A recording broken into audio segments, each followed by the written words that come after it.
So earlier this year, the Xiaomi India CEO sent a tweet out saying, recently a brand has started talking about the Snapdragon 710. Here's the truth. It's a 1-year-old processor. So Xiaomi are obviously not going to use that processor anymore. They're going to give us some more modern processors to put in their phones, which is why the Xiaomi CC has the Snapdragon 710.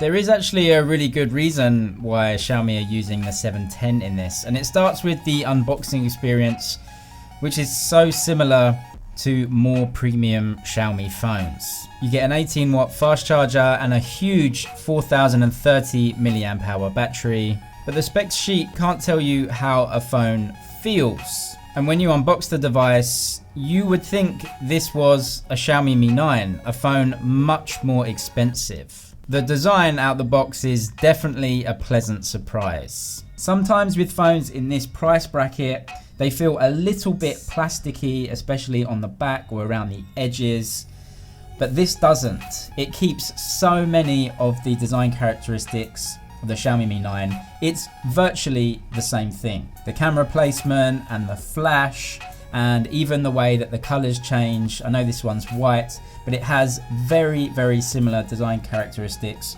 all over. So for actually less than half the price of the Xiaomi Mi 9, you are getting, well, basically a Xiaomi Mi 9. You've got the power button, the volume rockers on the right there. On the bottom, it's exactly the same too. Then you come up to the front cameras, which is definitely a selling point of the CC9. Again, extremely similar. The CC9 has a bigger looking front camera than the Mi 9. It's a 32 megapixel camera, and they spent a bit of money on that sensor because that is definitely part of their marketing for this phone. But you can see all around that actually between their flagship right now and this cheaper phone, the design characteristics are basically the same, which can only be a very good thing for us. I really love this purple color. It comes in a green as well, but I think I made the right choice here. The quad camera, as they're calling it at the back there, also looking really nice. So some people will be asking after that tweet why Xiaomi are using the 710 processor. The 712 is an upgrade in terms of speed, but not a huge bump. Something that does differ and is the main selling point of this phone, it's definitely not the speed or for gaming, it's the camera. And the 710 was a chip designed with camera capabilities in mind, which is, I'm sure, why they used it. So you have a few options on the CC9 that you don't even get on the Mi 9. So on the Mi 9, you get short video, which you get on the CC9, and slow motion as well. Then you go through to video, of course you have video on both, photo, of course on both. 48 megapixel mode on the Mi 9 is right down here in the camera app, very convenient. You have to go up here and choose 48 megapixel mode on the CC9. Of course they both have portrait modes, but something the CC9 has that even the Mi 9 doesn't is Mimojis. Whilst the Mimojis thing is probably not going to be used that much, it is a feature you get over other phones in the Xiaomi range. Xiaomi have really gone all out to tell us how good the 32 megapixel selfie camera is. They put it side by side with images from the Mi 9 and also images from the iPhone, saying how good the CC9 is at brightening up images that are taken in really low light, and it's great for photos and videos. You can take a look and judge for yourself. The CC9 series came about because Xiaomi bought Meitu's phone division.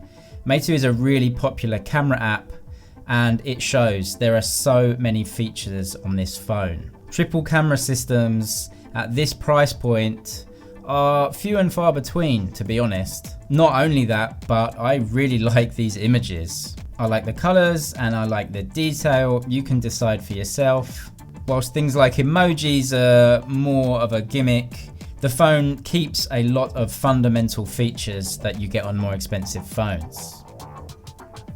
You can shoot up to 4K 30 frames a second on the CC9. You can also shoot 60 frames a second in HD, and for slow motion you can go up to 960 frames a second, which is on a par with all of the latest flagships. Xiaomi say that they've worked really hard on the camera apps, the selfie camera on the CC9, and yeah, there definitely are differences. There's differences in the color.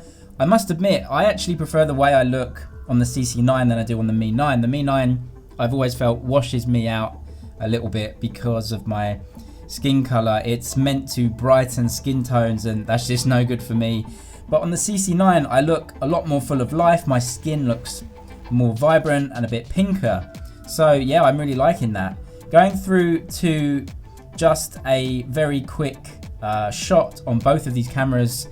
Again, like, I just think the CC9's camera is a bit more vibrant, a bit more colorful than the Mi 9's. So when you look at the prices between these two, the CC9 being less than half the price of the Mi 9, I think it stacks up really, really well. Did Xiaomi do an oopsie with this phone? Why are they using a 710 when they previously bashed the 710?